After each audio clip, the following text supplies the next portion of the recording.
ఈరోజు కొంతమంది కాంగ్రెస్ మంత్రులు దుశ్శాసనుడి కన్నా ఘోరంగా మరి పబ్లిక్ స్పేస్లో మాట్లాడుతున్నారు.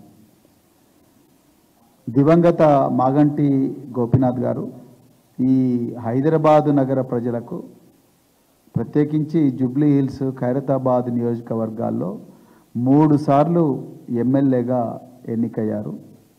వారు చేసిన సేవలు ఇప్పటికి కూడా ప్రజలు మర్చిపోవడం లేదు.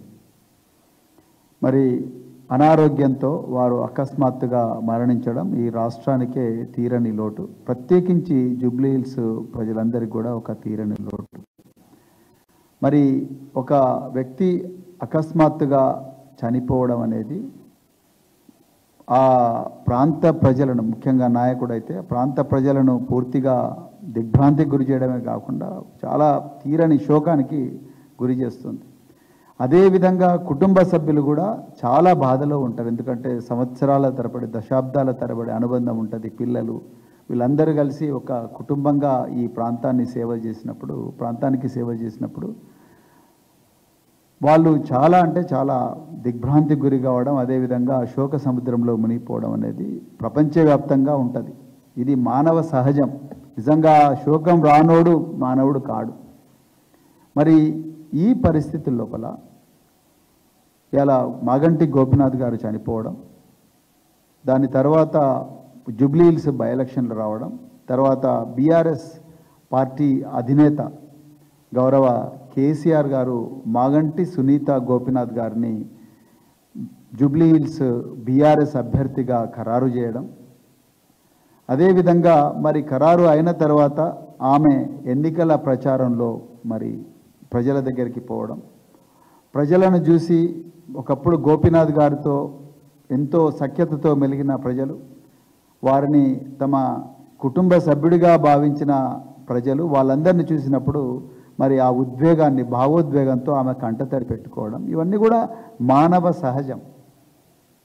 కానీ ఈరోజు కాంగ్రెస్ పార్టీ నాయకులు ఆ కన్నీళ్లను కూడా కామెంట్ చేసే దుశ్శాసన పర్వానికి తెరలేపిండ్రు. అది చాలా చాలా బాధాకరం.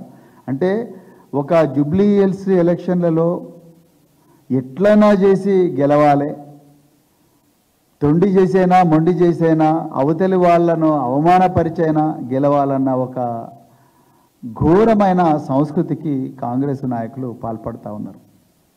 నిన్న పొన్నం ప్రభాకర్ గారు పత్రికా సమావేశంలో వారు అన్న మాటలైతే ఆశ్చర్యంగా ఉన్నది. నిజంగా ఇలాంటి మంత్రి కూడా ఉన్నాడా కాంగ్రెస్ క్యాబినెట్లోనే డౌట్ వస్తూ ఉన్నది. అరేమన్నారు, ఇట్లా డ్రామాలు చేయడం అందరికీ వచ్చు, ఇది సినిమా కాదు, సీరియల్ కాదు, ఈ కన్నీళ్లు పెట్టుకోవడం దానివల్ల సానుభూతి రాదు, సానుభూతి కోసం కన్నీళ్లు పెట్టుకోరు ప్రభాకర్ గారు, మీరు కొంచెం అర్థం చేసుకోవాలి. ఒక దశాబ్దాల తరబడి కుటుంబాలతో, లక్షలాది కుటుంబాలతో మాగంటి గోపీనాథ్ గారి కుటుంబానికి అనుబంధం ఉంది. అలాంటప్పుడు ఆ అనుబంధం ఉన్న కార్యకర్తలను, మాగంటి గోపీనాథ్ గారిని చూసి వాళ్ళు ఏడుస్తూ ఉంటే వాళ్ళని చూసి మాగంటి గోపీనాథ్ గారి సతీమణి సునీత గారు కన్నీళ్లు పెట్టుకున్నారు. ఇది మానవ సహజం.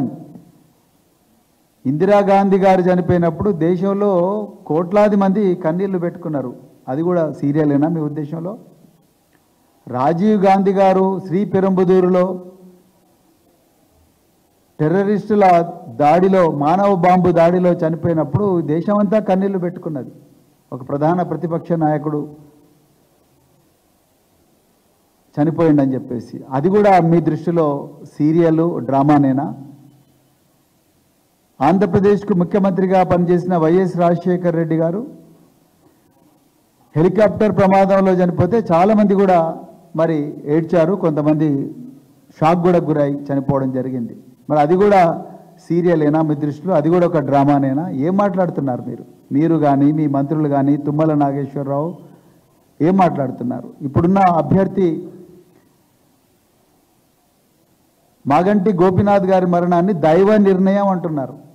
అంటే ఆయన చనిపోవాలని దేవుడు భావించాడని మీరు చెప్పాలనుకుంటున్నారా? ఇప్పుడున్న అభ్యర్థి, కాంగ్రెస్ అభ్యర్థి వాళ్ళ నాన్నగారు ఆయన పర్సనల్ విషయాల మీద కూడా కామెంట్ చేస్తున్నారు. మాగంటి గోపీనాథ్ గారి పర్సనల్ విషయాల మీద కామెంట్ చేస్తున్నారు. అంటే మీ పర్సనల్ విషయాల మీద మేము కామెంట్ చేయలేకనా? మీ కుటుంబాల్లో ఉండే విషయాల మీద మేము కామెంట్ చేయలేకనా? అక్కడే మీకు మాకు తేడా ఉన్నది. కాంగ్రెస్ సంస్కృతికి బీఆర్ఎస్ సంస్కృతికి అక్కడే తేడా వస్తున్నది. ఇంకా ఈ దుశ్శాసన పర్వం ఒకవైపు అయితే